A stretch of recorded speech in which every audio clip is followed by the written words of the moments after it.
24 TV-ին շարունակում է աշխատանքը, տաղավարում այսօր իմ հյուրն է քաղտեխնոլոգ Արմեն Բադալյանը։ Բարև ձեզ, պարոն Բադալյան։ Բարև ձեզ։ Շնորհակալ եմ մեզ հյուրընկալվելու համար։ Շնորհակալություն հրավերի համար։ Խոսենք եկեղեցու շուրջ ստեղծված իրավիճակից, մասնավորապես կաթողիկոսին հեռացնելու գործընթացի, այսպես ասած, մեկնարկի եւ ընթացքի մասին։ Կարծես թե ամեն ինչ արվում է, որ արդեն հեռացման գործընթացը սկսվի վեհարանավեհին այս կարգախոսով, բայց մինչ այդ Փաշինյանը Հովանավանքում մասնակցում է այսպես կոչված պատարագի, որը մատուցում է կարգալույծ եղած քահանան։ Ձեր դիտարկումը Կիրակի օրվա հավաքին։ Այն որ վարչապետը եւ իշխող քաղաքական ուժը պետք է շարունակել իր քաղաքականությունը եկեղեցու դեմ, դա գաղտնիք չէր, որովհետեւ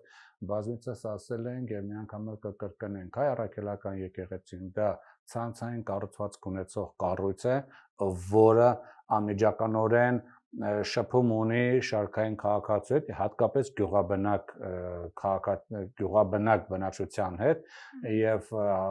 չմոռանանք, որ նրանք ընտրողներ են։ Դեպի այդ ուրեմն բնակչությունը հիմնական տեղեկատվական աղբյուրը հանդիսանում է պետական հեռուստաընկերությունը։ Ճիշտ է, մյուս հեռուստաընկերություններն էլ են նայում, այնպես չի որ չեն նայում, ով ուզում է նայում, բայց հիմնականում, ասենք, պետական ալիքներն են նայում եւ փաստորեն մի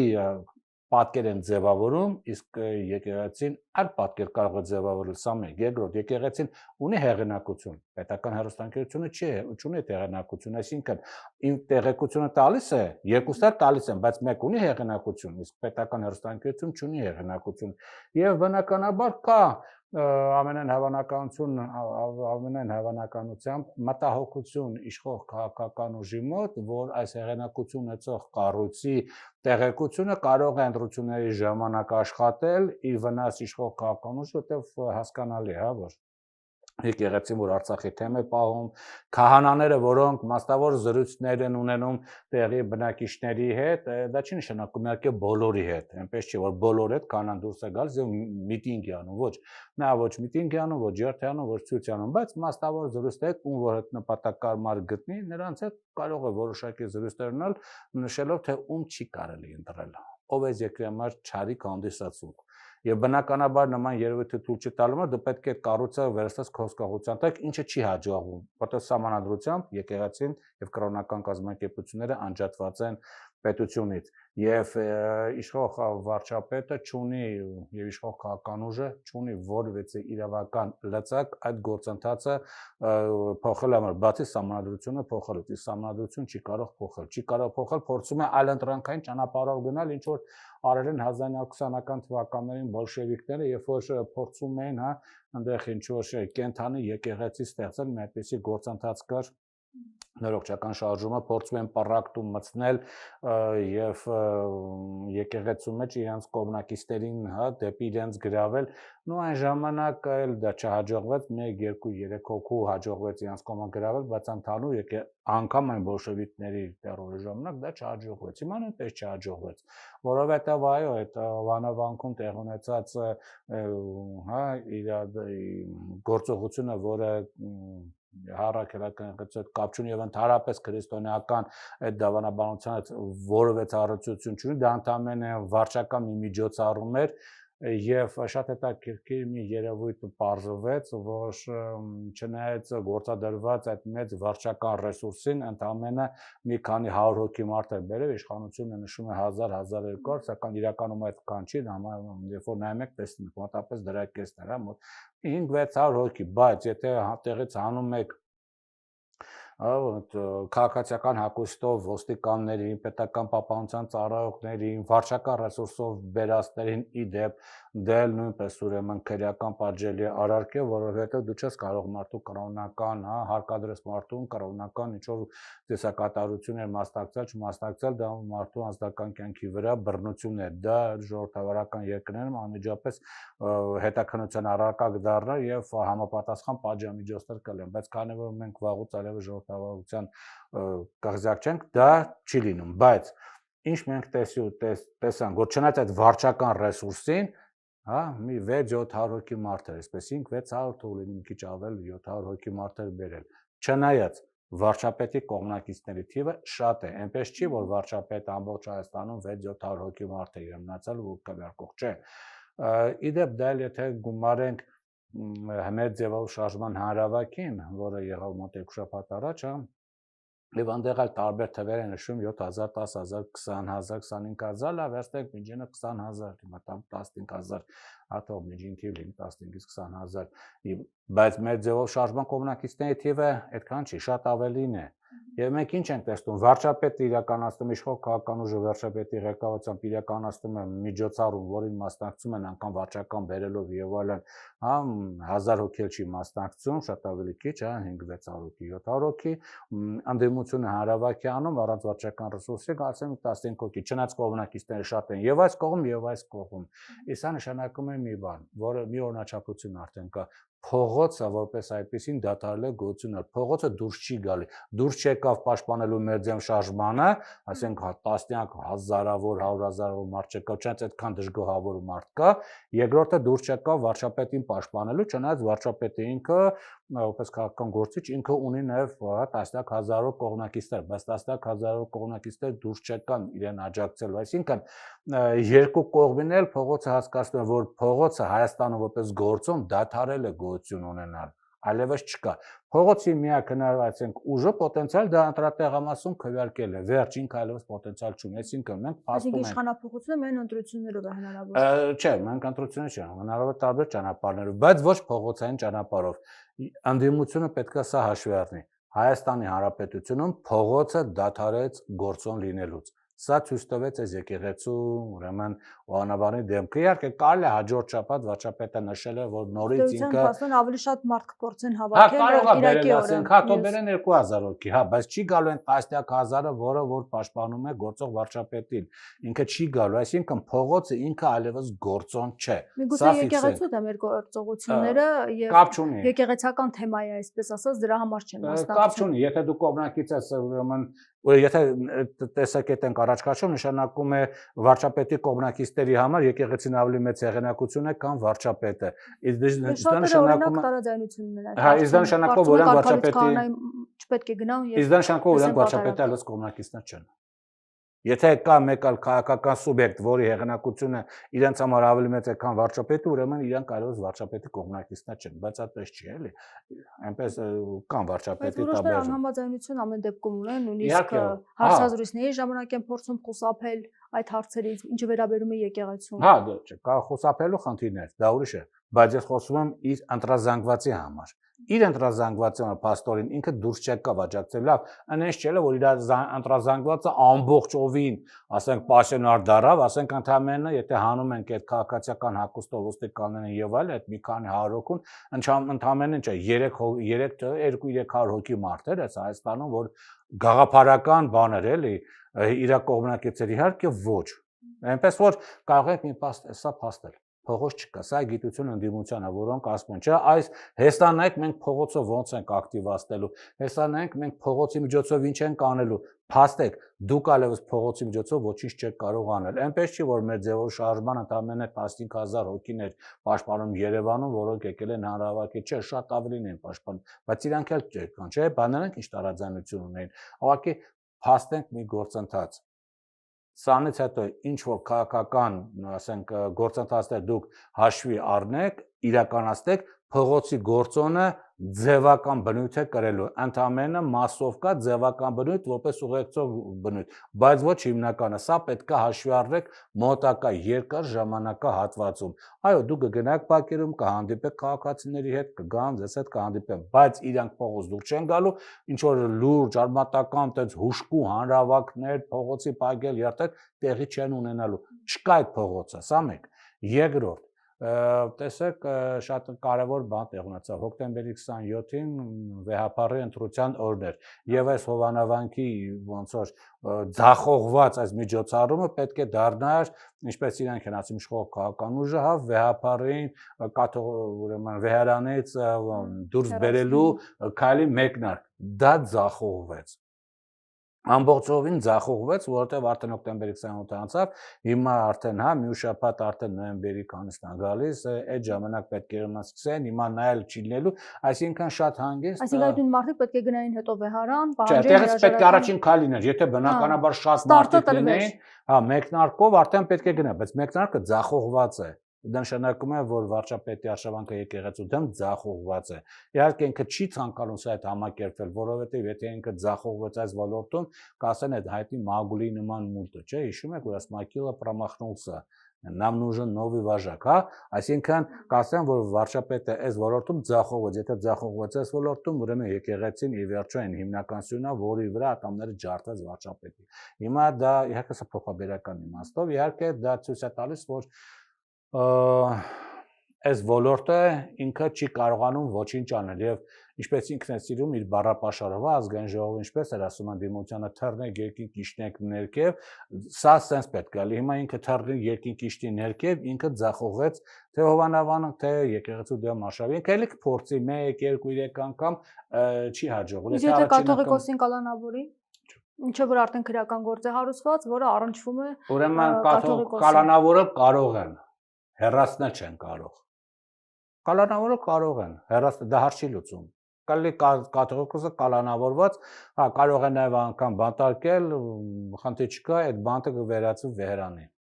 բանտը ուղղակի կվերածվի վեհրանի որը մեծ աղմուկ կհանի հա ընդամենը Հովանավանքի այս իրադարձությունը բավական մեծ աղմուկ անեց դու պատկացեք կալանավորված կաթողիկոս անմիջապես աղմուկը մեծ կալի կրոնական կառույցների կողմից եթե Եվրոմիությունը ձայնը լռում է ելնելով քաղաքական շահերից որը ապա կրոնական կառույցները նկատմամբ չէ ժամանակն կլռի բայց կրոնական կառույցները չեն լռի իսկ աշխարհը մենք Եվրոմիության գլոբալիստական այդ պսևդոդեմոկրատների ուրեմն բանը չի էլի կեղծ դեմոկրատիայի ինչպես Եվրոմիության հիմա շատ Եվրոմիության ղեկավարությունը ցույցանում նրա կողմնակիցները չեն եւ նրանցից չի բաղկացած աշխարհը նաեւ շատ այլ ուրեմն շահառուներ կան որոնք չեն լռի որտեղ դա արդեն որոշակի կարմիր գծերի անցում է նաեւ իրենց համար եւ դրա համար դա հաջողություն կարող է անել բայց դա չի բերելու իրան հաջողություն որտեղ հիմնական խնդիրը եկեղեցին ո՞րն է դրված իր խնդիրը ենթարկել եկեղեցին իրեն նոր կաթողիկոս ընտրելով դա չի կարողանում անել կալանավորումը դա չի բերել Իդեպ կարգալույց եղած քահանան ասում է ժամանակավոր է կարգալույց եղել կվերականգնվի նա չի վերականգնվի նա դուրս է շպրտվել նա ուղղակի սյոպիկը շպրտվել է դուրս Եվ իշխանապողությունից հետո, եթե գալիս է ուրիշ իշխանություն, նա անմիջապանը բան, նա նկատմամբ ամենահավանականությամբ քրեական գործ կառուցվի, որովհետև նա կրոնական կառույցի սեփականություն հանդիսացող եկեղեցում միջոցառում է իրականացնել, իսկ դա կարող են դիտարկել որպես տվյալ կրոնական կառույցի սեփականության յուրացում եւ այլն։ Դրա համար նա քրեական պատասխանատվություն Բայց ամեն դեպքում ոստիկանները հիմա չեն նրան հանում դուրս, հակառակը լրագրողներին են հանում, հարվածում, որտեղ ոստիկանությունը այսօրվա դրությամբ ծառայում է իշխող քաղաքական ուժինա ոնց կարող է օրինականուն, ասենք, գործողություն իրականացնել, դա նորմալ է։ Իշխանապողությունից հետո այդ ոստիկանությունը այդ նույն ուրեմն քաղաքացուն, որը բան է փորձել է կրոնական ուրեմն ծիսակատարություն իրականացնել, նույն ձևի կանդալ ձեռնաշխտանային հացնելու, թևերը ոլորած ու դուրս են բերելու կրոնական բան է, վանքից եւ տանելու են համապատասխան վայրը։ Եթե լինի իշխանապողություն, արդյոք կլինի իշխանապողություն, դուք ինչ կարծիք ունեք։ Այ հիմա կլինի իշխանապողություն։ Ինչ է պետք, որպեսզի իշխանապողություն լինի։ Նայեք, այս պահի դրությամբ մենք մի բան ֆիքսում ենք, փողոց չկա։ Նշանակում է դու փողոցային այդ ճնշումի միջոցով չես կարող իշխանապողության հասնել։ Չէ, տարբեր ճանապարհներ կան, մնակադրություն չկա։ Դե մի րոպե, էլի։ Կա ուրեմն փողոցի բան է, փողոցի գործոն չեզոքացնում։ Հիմա ինչ քաղաքական ուժեր կան։ Այս պահի դրությամբ ընտրական գործընթացին մասնակցելու են իշխող քաղաքական ուժը մեր ձևով շարժումը, եթե դա դառնա կուսակցություն եւ գրանց է նկատում եւ մասնակցի եւ նախ թույլ տան որ կուսակցություն դառնա, կարող է դա թույլ տան։ Եվ թույլ տան որ նա մասնակցի ընտրական ուրեմն կամպանիային եւ կեսից կամ չգիտեմ վերջից չհանեն նրան։ Սա էլ ասենք, այսինքն եթե այս երեք եթեների դեպքում, այսինքն իր պայմանական են մեր ձևով շարժումը։ Երկրորդ նախագահի շուրջ ձևավորող քաղաքական ուժը պայմանականորեն անվանենք Հայաստան դաշինք 2, հասկանալի արդեն ուրիշ կուսակցությունները եւ այլն։ Նույնպես եթե գրանցեն, եթե թույլ տան, եթե նա մասնակցի, կարծում եք դաշնակցությունը չի լինի։ Նրանց հետ կարող է լինի առանձին կարող են չէ կարող է լինի դաշնակցություն եւ հիմա ուրիշ է բան կուսակցություն որտեղ են կուսակցության հետ որ ձևավորել ներս դաշինքը հիմա միասնական հայրենիքը եթե չեմ սխալվում չեմ անում չէ չգիտեմ ինչ կոչվում է լեռնային այդ Վայ Հակոբյանի մանունը չգիտեմ ինչ գնաց վերացավ մի խոսքով դաշնակցություն եւ X կուսակցություն որտեղ դաշնակցությունը առանձին ինքը այդքան վարկանիշ չունելու է ինքը գնա եւ առանձին մասնակցի նա հաստատ չի անցնել եթե ձևով այսինքն եթե երրորդ ուրեմն երկրորդ նախագահի շրջապատին թույլ են տալի մասնակցել կամ նաև մեկ ուժը որ հայտարարել հա միասնության թևեր Արմաթաթան հետ կապված ասենք որոնք ինչ որ չափով ասենք ճանաչելիություն ունի էլի կան ուժեր որոնք այս պայդրությամբ հայտարարել են որ պետք է մասնակցեն բայց նրանք ասենք ազդեցության այս պահ չունեն օրինակ հա ասենք իրավապաշտպան հայտի իրավապաշտպան ասենք Նինա Կարապետյանցը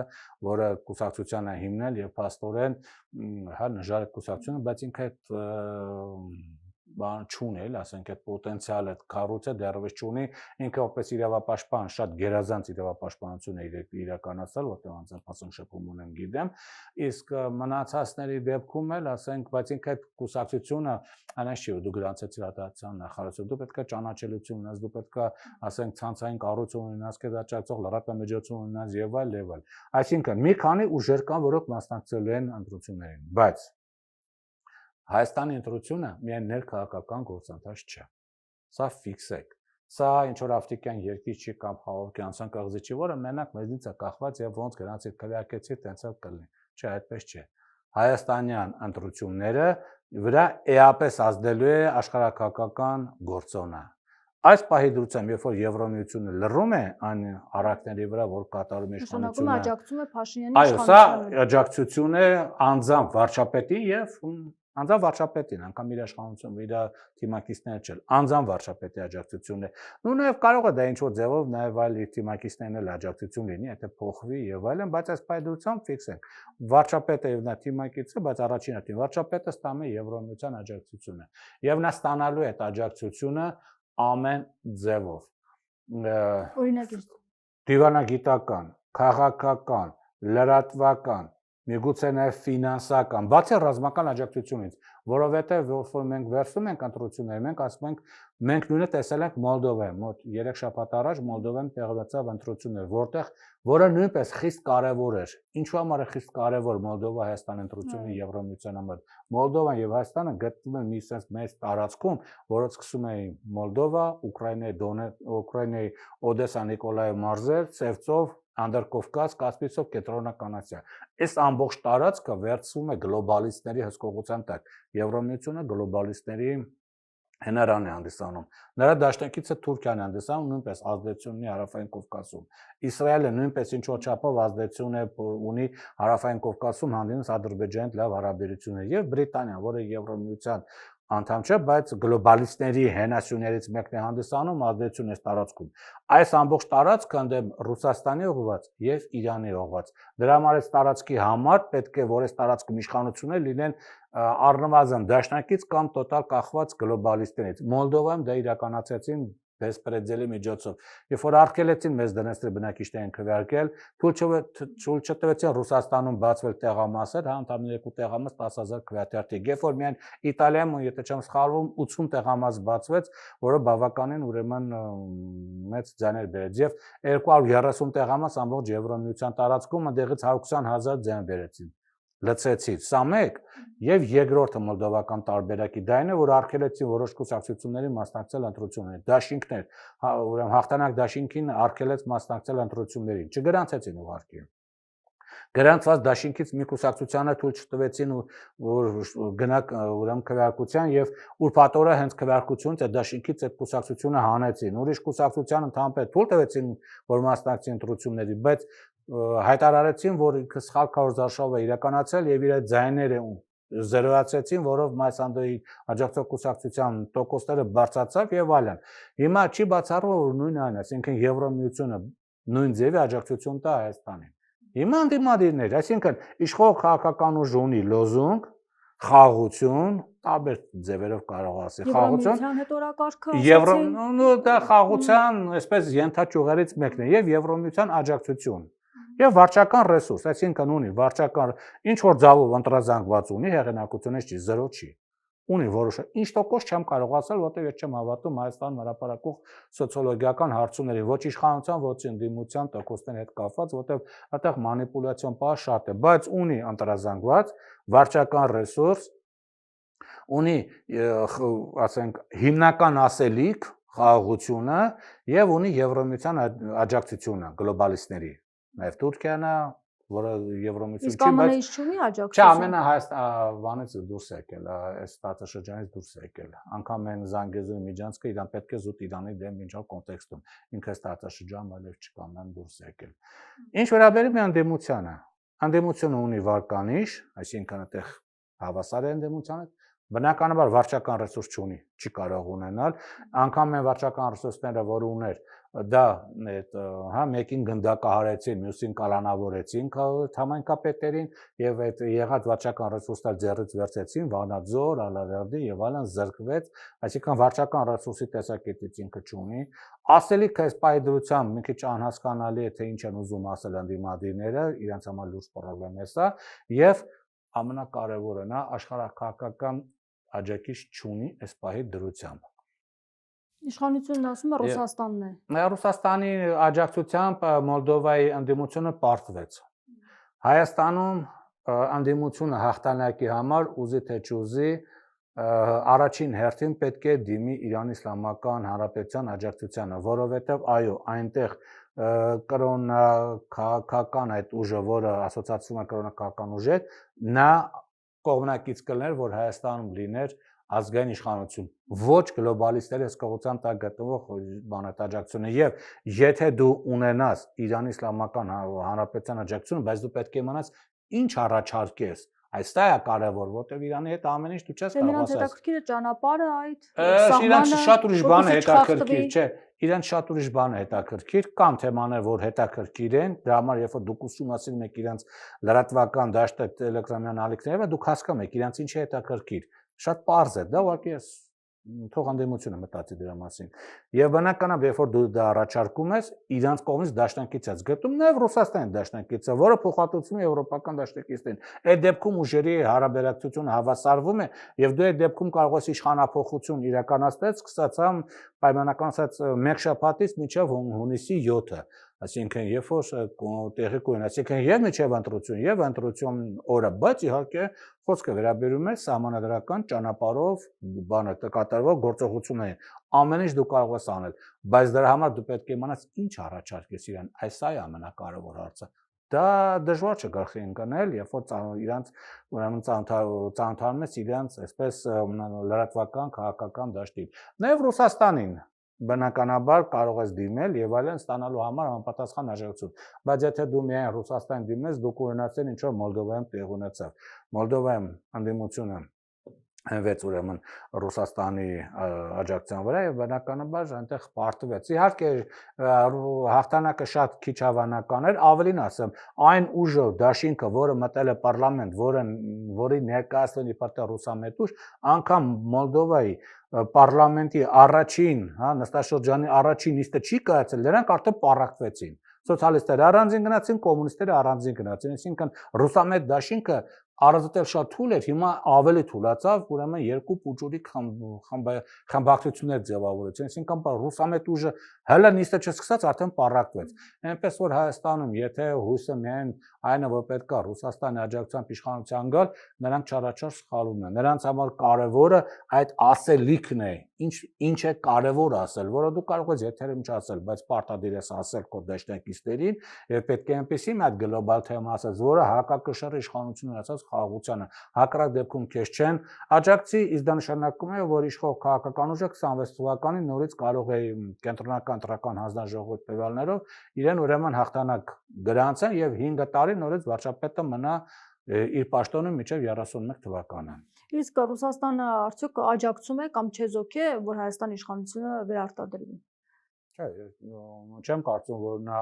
հաստատ չի աջակցում, չեզոքն խիստ կասկածում եմ, որովհետեւ մի բան պետք է հասկանալ։ Ես նշեցի, այս տարածքը գլոբալիստների հսկողության տարածքն է։ Այս տարածքում չի կարող լինել այդ թվում է Հայաստանը, հասկանալի։ Այս տարածքում, որի մեջ Հայաստանը կազմում, այսինքն Հայաստանում չի կարող լինել ռուսական ներկայություն, դա բացառված է։ եւ ռուսական ռազմատնտեսական ներկայություն։ Մենք արդեն տեսնում ենք փոքր քայլեր։ Սահմանապահ ծառայությունները դուրս եկան այդ օդանավականներից եւ Հայաստան-Իրան անցակետից, սահմանից չէ, սահմանի անցակետից, սա մեկ, ասում ենք քիչ է։ Հայաստանը հապկի արդեն գործողություններ չել մասնակցում, սա երկուս։ Մենք տեսանք հեցի, հա, այսպես զավթելու, այսպես գործողությունը, որը ուրիշի սեփականությունը ռուսական ՌԴ քաղաքացու կապիտալ էր հանդիսանում, բայց նա ուղղակի խլվեց եւ հիմա այնտեղ արդեն ազգանացման լիցենզիայի ձեռքման գործողություն իրականացնում, այսինքն նա հեռացվելի է։ Բնականաբար 26 թվականին ավարտվում է երկաթուղու լիցենզիա 30 տարով տվյալ լիցենզիան եւ շատ մեծ է հավանականությունը, որ նա չի երկարացվի, այսինքն մեխանիկորեն դուրս կգա, մնում է միայն Գազպրոմին ստեց անելը շատ հեշտ է եւ կմնա արդեն սահմանապահ եւ ռազմական բազան, դրանք դուրս են գալու, չի կարող գլոբալիստերի հսկողության տակ գտող տարածքում լինել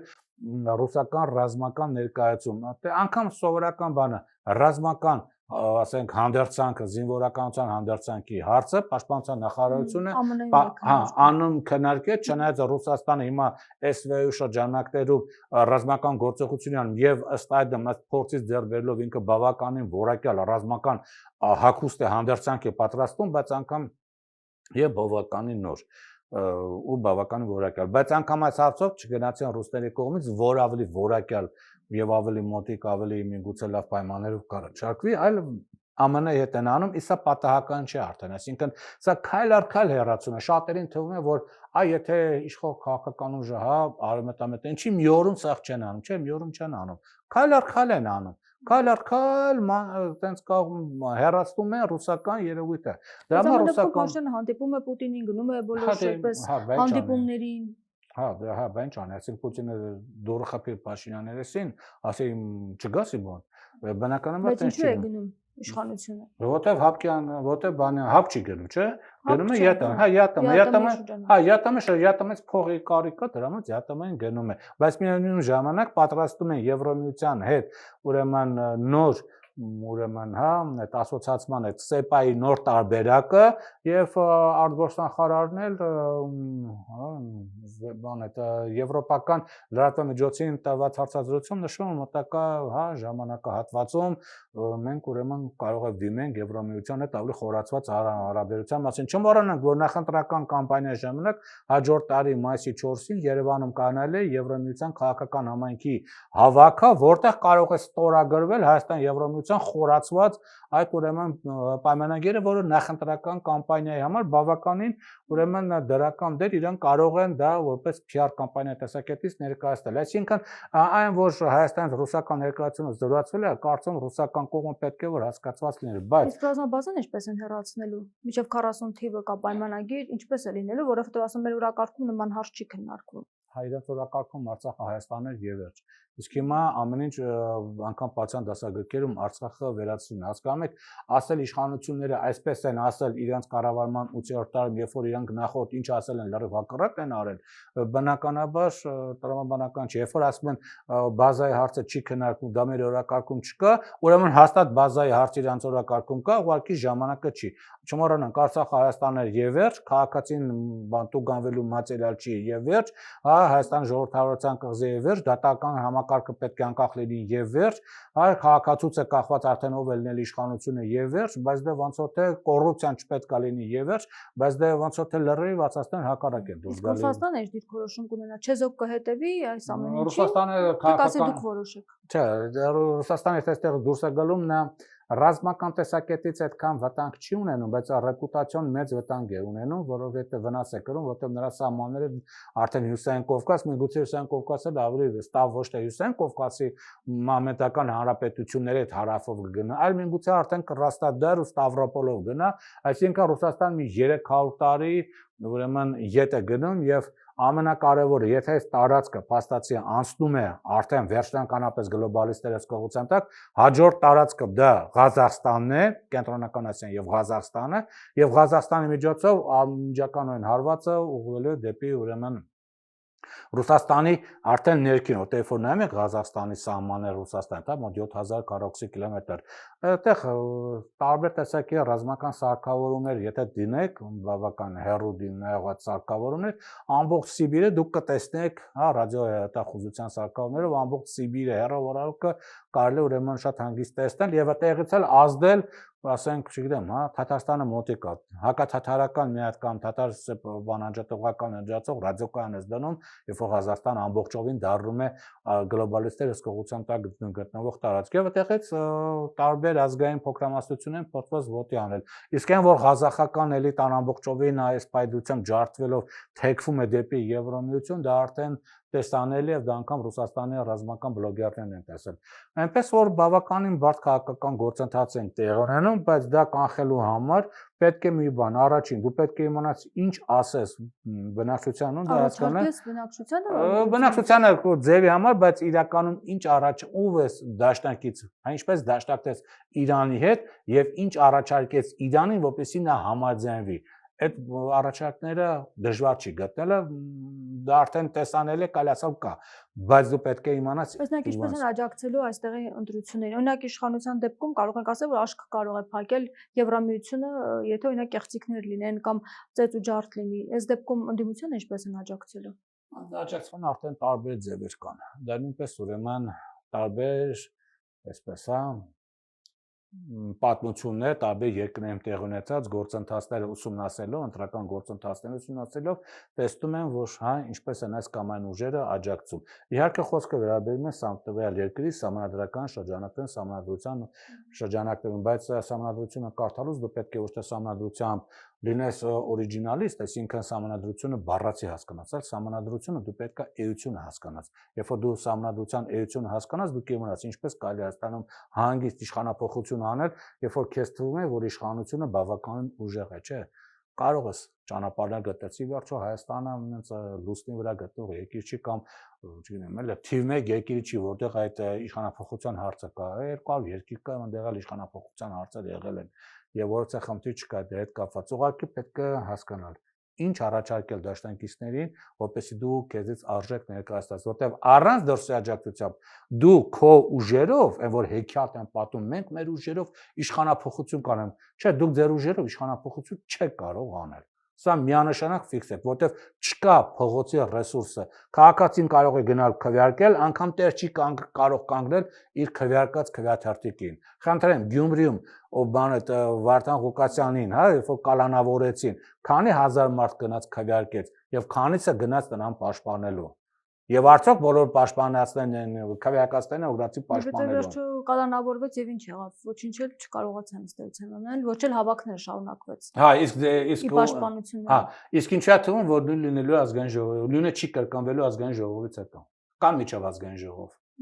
Դա համար պոտենցիալ չկա, սա ֆիքս է, չկա, փողոց չկա։ Այն բոլոր արտահայտությունները փողոցով կճշտեն, փողոցով կուժեղացնենք, փողոցով ոտի կհանենք, հեսա հասարակությունը քնածա կարտացնենք, հեսա նայ փողոցով ինչ ենք ստեղծելու։ Մոռացեք բոլոր նման բաները։ Քանի անգամ կարելի է դասել, սկսած 96 թվականից, երբ որ բանը առաջին անգամ գրող եղավ ազգային ժողով, կապված նախագահական ընտրությունների կեղծիք հետ կապված, հա,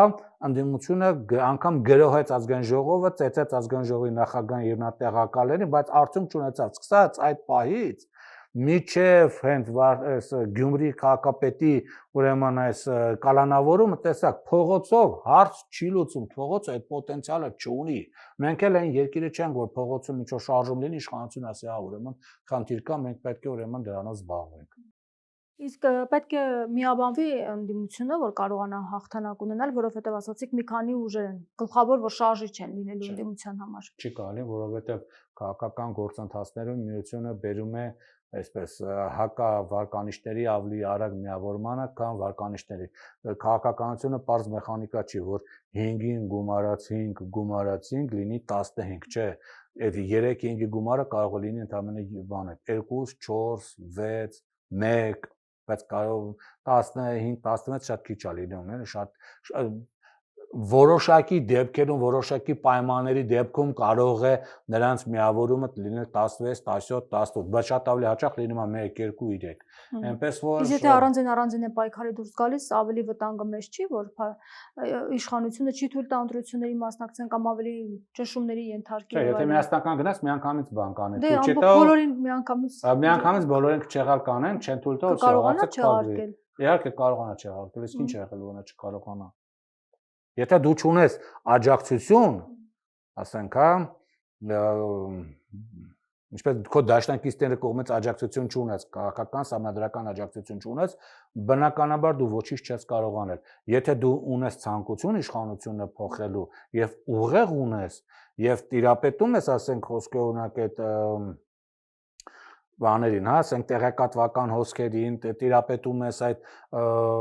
քաղաքական փորձերին եւ այլն, դու կարող ես հաջողություն հասնել։ Իսկ եթե դու ընդհանրապես շարժվել ես գյուղեր եւ գյուղացիներին պատմես թե ինչ վատ վիճակ է, պետք չի գյուղացիներին պատմել թե ինչ վատ վիճակ է Հայաստանում։ Իրանք առանց էլ առանց ընդդիմության էլ շատ լավ գիտեն ինչ վատ վիճակ է Հայաստանում։ Դու մտած ինչպես ես ուսումնասիրի իշխող քաղաքական համակարգի թույլ եւ ուժեղ կողմերը, ուժեղի դեմ մի գնա, իսկ միշտ գնում են ուժեղ կողմի դեմ։ Միշտ փորձում են միտինգով բան ոստիկանական պատը ցրել, չես կարա իշխանության կողմի զորքը ավելի ուժեղ է, կարմիր բերետավորներ սկսած 90-ական թվականին, հա, այդ ոստիկանական տարբեր անվանումներ, մհոջներ եւ այլ սկսած դրանից մեջը մեր օրերը, դրանք միշտ ու բան է դեմ դիմաց պայքարով ավելի ուժեղ են։ Չես կարա միտինգ աշխատում էր 90-ական թվականներին, հա, որպես տեխնոլոգիա, հիմա դա հնացած տեխնոլոգիա է։ Դա պետք է ուզուց խորհրդանշանական դեր է կատարում, ասենք, նախընտրական կամպանիան սկսում ես միտինգով, ավարտում ես միտինգով, խոժնես ցույց տալու, վերջ, միտինգը այլևս ուրիշ ոչ մի դերակատարություն չունի։ 2018 թվականն են անընդհատ 2018 թվականին տեղի ունեցավ թատերական ներկայացում իշխանության հանձնման, որը ուղեկցվեց ուղարկի այդ միտինգներով, միտինգը չէր առաջնայինը, միտինգը ընդամենը ձևն է, բովանդակությունը ուրիշ էր։ Իսկ հիմա աջակցություն կար դրսից։ Հիմա այդ աջակցություն կար դրսից, բայց դրսի բան է, պատվերն է կատարվում։ Ինչ վերաբերում է հիմիկվային, այս է իշխանությունը ուժեղ կողմերը կան, հիմա ընդդիմությունը պետք է իր ուժեղ կողմերը գտնի։ Մոռացեք ձեր բաներին այսպես։ Մենք մեր ուժերով կանենք, չեք անեք ձեր ուժերով, ձեր խելքով էլ չեք կարող անել, որովհետև այդքան ոչ խելք ունեք, շատ անդիմադիրներ, ոչ էլ այդքան ուժ ունեք, ոչ էլ այդքան գիտելիք ունեք։ Շնորհակալ եմ զրույցի համար։ Զրուցակիցս քաղտեխնոլոգ Արմեն Բադալյանն էր։ Շարունակեք մեզ հետևել, կհանդիպենք։